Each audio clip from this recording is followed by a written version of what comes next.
episode of The Mindful Living. And I'm your host, Avik, and today we are diving deep into a conversation that so many people need to hear: the journey through addiction, the struggle of withdrawal, and the power of finding a way out.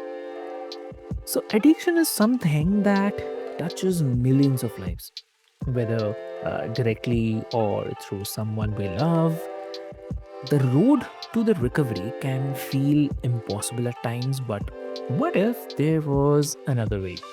Like an approach that didn't involve prescriptions or rehab or uh, endless suffering? Great to think, right? Yes. So, our guest today is Matt von Boecklin. So, welcome to the show, Matt. Hey, nice to be here. Thank you very much. Lovely, lovely. So, Matt, it's really, really great to connect with you. And before we start delving deep into this discussion, I'll quickly love to introduce you to all of our listeners. Um, Dear listeners, Matt has lived that struggle firsthand. Like for over a decade, Matt traveled the world as an international development program evaluator and the chemical engineer, like working in Asia, Africa, and South America. But along the way, he picked up habits that took him down a dangerous path, like cigarettes, alcohol, tramadol, and kratom. So, kratom withdrawal in particular was brutal. Like, but instead of giving up, he used his background in science to formulate a non-prescription supplement to help ease withdrawal symptoms. It worked. He quit, and today he dedicates his life to helping others do the same through his company, Quit Kit. Yes. So if you have ever struggled with addiction, and if you are in the middle of a battle right now, or if you just want to understand the science of breaking free, then this episode is for you. So I'll not take much of your time, dear listeners. We'll straight go ahead for the discussions, and welcome to the show again, Matt. That was a heck of an introduction. I really appreciate that. Thank you. Thank you so much, Matt. Yeah. So, Matt, your story is definitely powerful, I have to say, because you have been on the both side of the addiction, the struggle and the solution also. So, if you can take us back to the beginning, like how did your addiction started, and uh, at what point did you realize that you needed to make a change? So, if you can share. Yeah, that's a heck of a that's a long question in a few words. Mm. So let's start somewhere in the beginning. Yeah. When I was growing up, let's say, up until I went to college when I was 19 years old. I lived with my mom, no brothers, no sisters, just my mom and I. And she had a very clean lifestyle, no drugs, barely any drinking, no smoking. Smoking was definitely off limits, right? It was like the most unhealthy thing. She absolutely hated the smell of smoke. Anywhere we'd go, if there was a smoker, she would on purpose cough, right? Just to let that guy know that she didn't like it. Yeah. That's the way I was raised. And then so no drinking or drugging in high school, and then I get to college, and if you talk about the lifespan of somebody's addiction, you have to talk about how the addiction felt good at one point, like, before there was a problem. When I got to college, all my new friends were smoking, okay? And Yeah. all my new friends were drinking, and this was something I have no experience with, right? Like, I didn't do it, and my mom didn't do it, and none of my family that I hung out with did it, so, of course, the first thing that I do to fit in is I start smoking cigarettes, and I start drinking beer and vodka, 2 things I have no experience with, so it's like, I'll have a few, get too drunk, and need to go to bed. Or if I'm smoking a cigarette, like, I know in my heart that this is not the right thing to do, but my friends are doing it, and they're having a good time. So, I go through school, I get better and better at drinking, I'm smoking more and more often, and then I graduate. And we'll get to kratom in a few minutes, but alcohol is one of the most pernicious addictions you can have because while cigarettes are going away in the United States, alcohol is basically everywhere. And when you're in college, it's everywhere for fun. You're having such a good time, you're going out, it makes you feel more comfortable in your own skin. But then when you graduate, and there are no more parties or social functions, and you're working and you're trying to have a good life, your relationship with alcohol changes fundamentally. You no longer do it to enhance an already good time. You do it because you don't have any already good times, and you're doing it because you're bored, or you need something to do while you watch TV, or any other stupid reason. And when your relationship with a drug, alcohol is very much a drug, changes from, hey, this was a good social fun time to I'm doing this by myself because I don't have any more social fun times. This is when you start to realize, looking back, that you've developed a problem with your drinking. And we can stop there if you have any comments. Mm. Right. I mean, this actually happens, and this is true. And I have also seen a few of my friends also like. I won't take the name, but so he was a childhood friend. I mean, since standard two, we studied together, and Mm, for me also, like there was no habit or no addiction. For him as well, same thing. But once we passed 10th standard, and mm, then what happens? Like we get to have some outside world this influences, and we get to see, okay, people are doing this, people are smoking or tasting. I mean, that curiosity comes. So mm.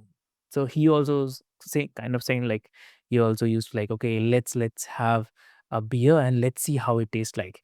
So so this kind of scenarios, yeah, I also seen, and yes, it's true. It happens. So yeah.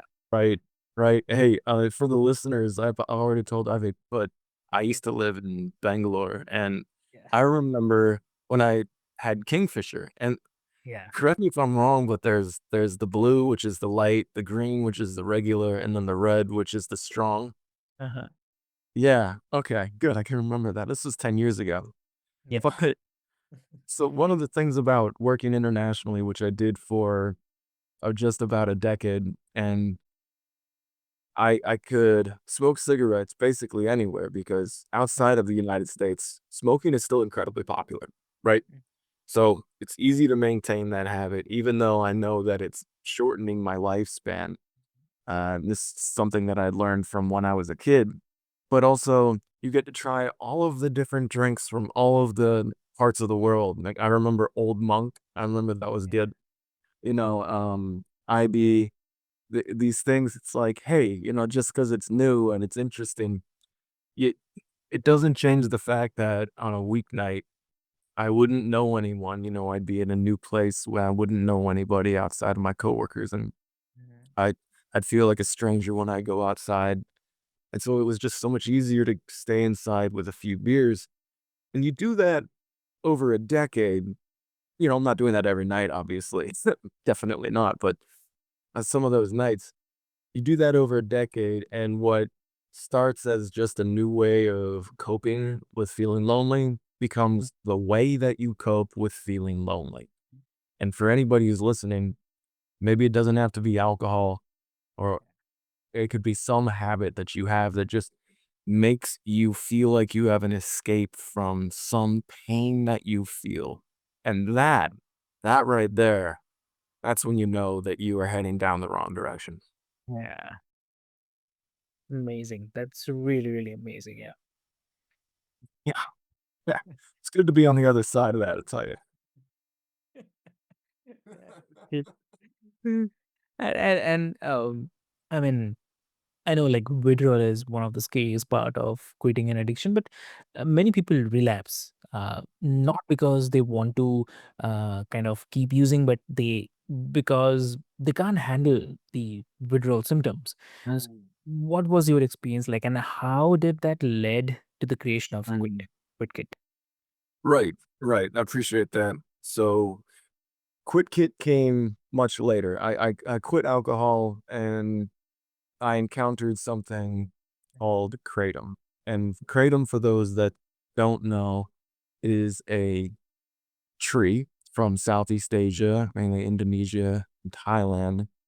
And the leaf of this tree, the Kratom leaf, has been used by locals for centuries and centuries as a small boost. You can chew on the leaf and it'll give you a small energy boost. And B, a slight relief of pain. It has an analgesic quality by playing on the opioid receptors in your brain, particularly the mu opioid receptor. And now that's important. I'll get to that. So there's this leaf that people have been chewing for energy or pain relief for centuries and centuries and centuries.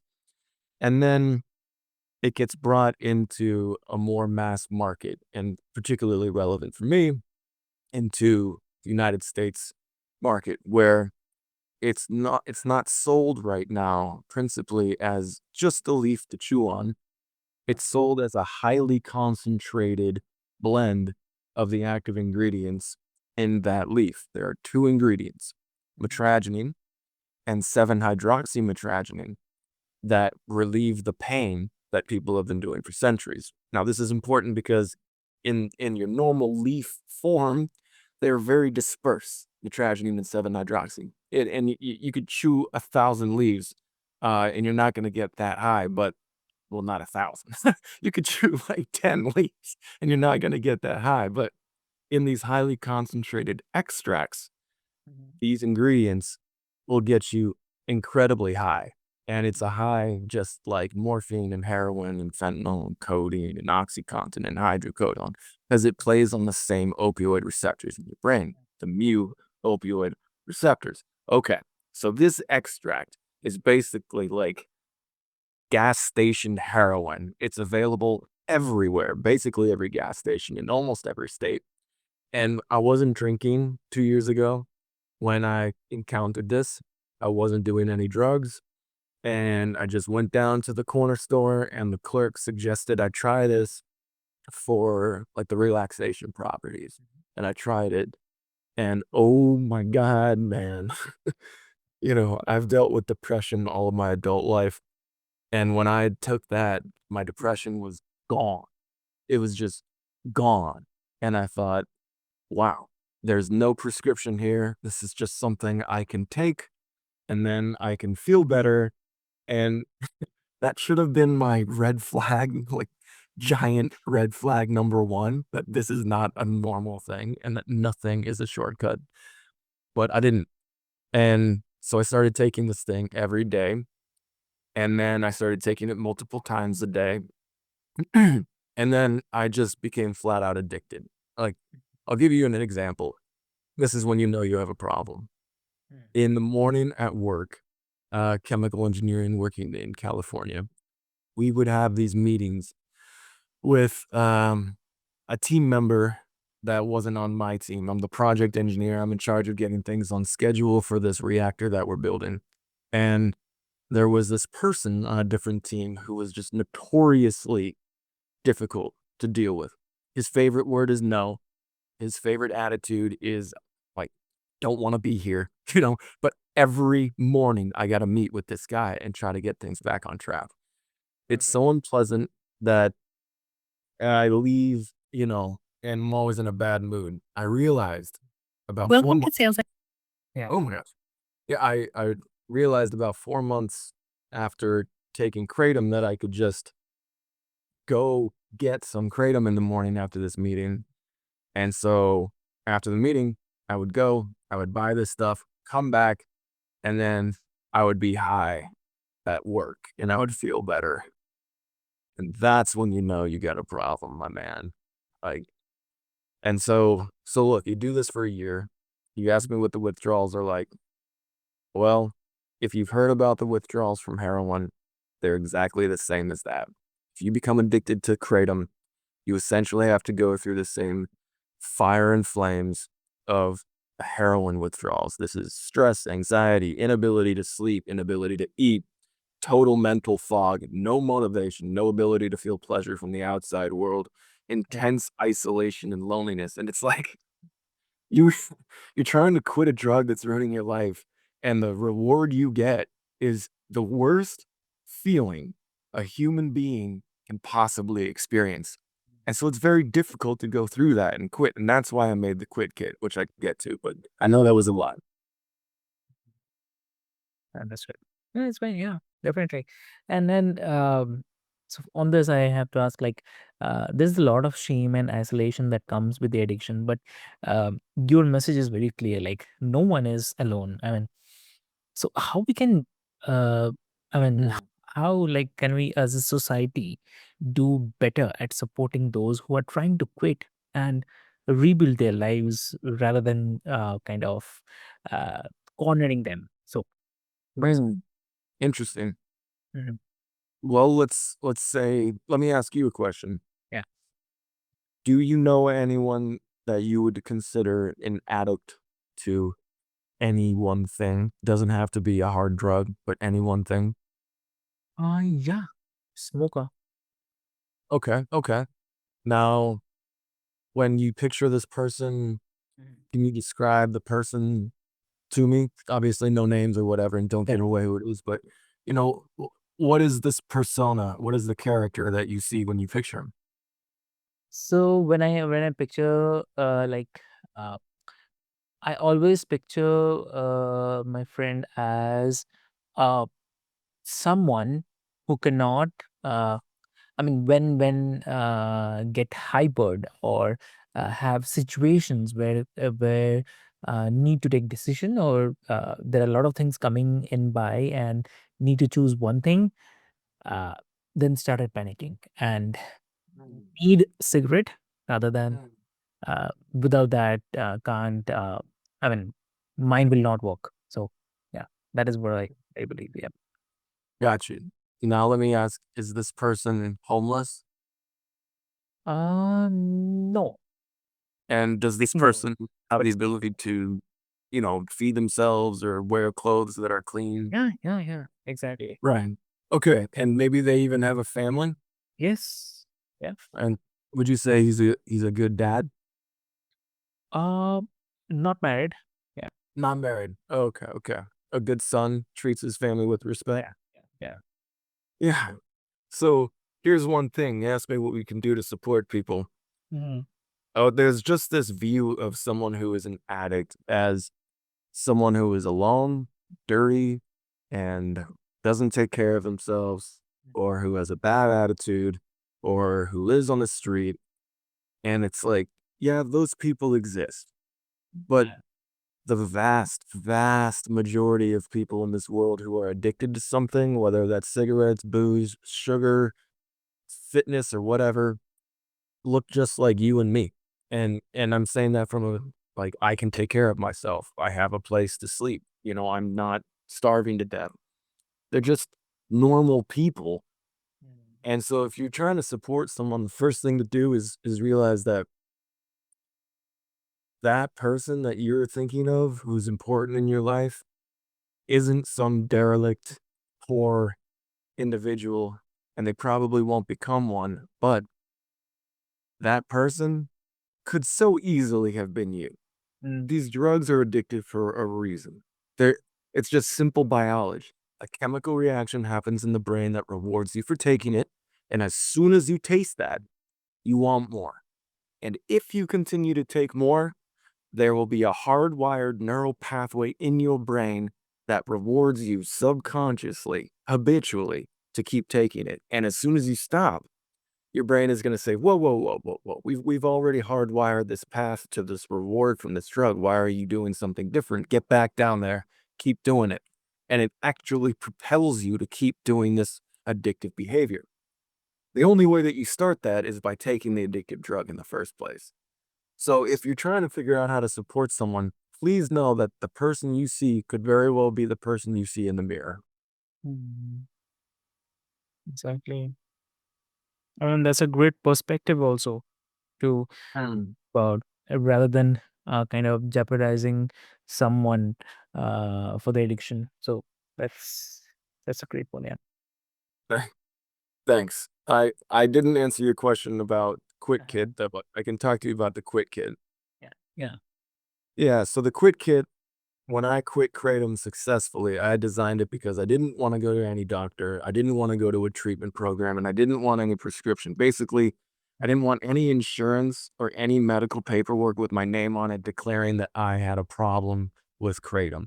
I was just too embarrassed.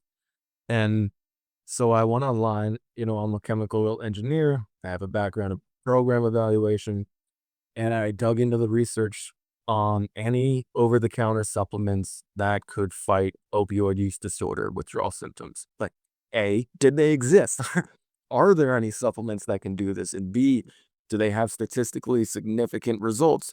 And C, can I get them? And across the board, there were just so many studies from around the world showing that X supplement combats Y withdrawal symptom.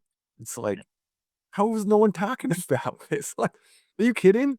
Uh, So I put together, based on my findings, Mm. a 3 time a day, morning, afternoon, and nighttime regimen. And I put together 3 weeks worth of this supplement. It's costing about $200 to $300 to buy it all. And I just said, all right, I want to quit. It's been a year. I'm done with this addiction. I don't want to feel the withdrawals that I know are coming. So I started the Quit Kit. I quit the drug, and I felt almost no withdrawals. And I've never looked back. Like, I haven't taken Kratom since then. And instead, I have now sent out the Quit Kit to well over 100 people across the United States and in Canada. And I now partner with an opioid detox facility in Michigan to supply them with Quick Kit for aftercare for their patients. So it's like this stuff really works, and it's just it hadn't been made yet. And the one thing I hear from people I work with is, "Man, I wish I had heard about this stuff a long time ago when I was first trying to quit." Exactly. Mm, amazing. Like, Great. So, and Matt, I mean, this is really incredible, eye-opening, and inspiring conversation. Um, and also, like your journey is a proof that no matter how deep addiction runs, there's always a way out. And um the work you are doing through Quicket is changing the lives. And I know like it's going to reach people who need to hear this message today. And for those who are listening, I definitely love to mention that if you or someone you know or love is battling with the addiction, know this that you are not alone. So there are solutions like Quicket beyond uh, what you may think. I mean, always help is within the reach. So, Matt, like, where can our listeners find you and learn more about QuickKit? sure, you can find the website at tryquitkit.com. That's try TRY Mhm. quitkit QUITKIT.com. And if you want to talk to me, you can email me directly at matt@tryquitkit.com. That's matt@tryquitkit.com. Lovely. That's awesome. Great, great. Oh, I'd love to hear from anybody. Yeah, anybody who's listening who has any questions or wants to connect and talk about whatever's on your mind, just send me a message. I'd be happy to hear from you. Lovely, lovely. So great. So, dear listeners, do reach out to Matt and please like share more and more with someone who is actually in need of this. So, Mm. with hope, until next time, stay strong, stay hopeful, and never stop believing in the possibility of a better life. So, Absolutely. this is your host, Avik, signing off from The Mindful Living. Thank you so much. Thank you.